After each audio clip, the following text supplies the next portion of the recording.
ఆయన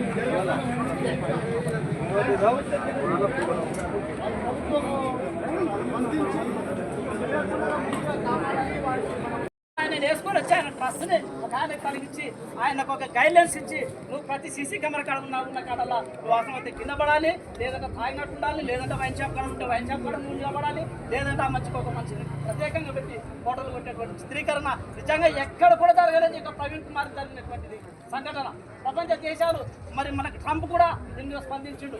ఏమంటేనే ఖచ్చితంగా న్యాయ నిపుణులతో మన 5 మంది మనకు అమెరికా ఉంటే 5 మంది న్యాయ నిపుణులు మన ఇండియాకి రాబోతున్నారు. ఇండియాకి ఆయన తరఫున వాదించడానికి 5 మంది లాయర్లను సూపర్ స్పెషాలిటీ సంబంధించినటువంటి 5 లాయర్లను ఇక్కడ పంపిస్తున్నారు ట్రంప్. అంటే ఈ యొక్క దైవజనుడు ఎంత గొప్పవాడు అనేది ప్రపంచ దేశాలకు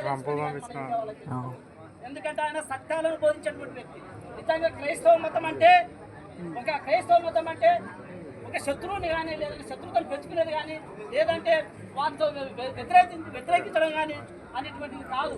దేశంలో ఉన్నటువంటి ప్రజలందరూ బాగుండాలి, ప్రజలు అందరూ మనం ఒకరికొకరు సహకరించుకోవాలి, మనం బ్రతికేంత వరకు అన్నదమ్ములుగా బ్రతకాలనేటువంటి బోధించేటువంటి ఒక్కరి బైబిల్ మాత్రమే.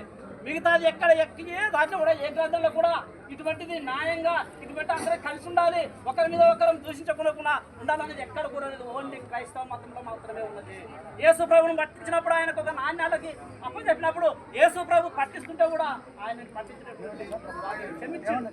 ఈ రోజు నేను చెప్తున్నా ప్రవీణ్ పగడాల మరణం గురించి మేము ఆంధ్రప్రదేశ్ ప్రభుత్వానికి మేము డిమాండ్ చేస్తున్నాం, చంద్రబాబు నాయుడుకి డిమాండ్ చేస్తున్నాం, తర్వాత పవన్ కళ్యాణ్ డిమాండ్ చేస్తున్నాం. తక్షణమే ఈ ప్రవీణ్ పగడాల గురించి మీరు స్పందించి ప్రభుత్వ పరంగా ఖచ్చితంగా ఆయన మీద చర్యలు ఎవరైతే ఆయన ఏ విధంగా చర్యలు తీసుకోవాలని మేము డిమాండ్ చేస్తున్నాం.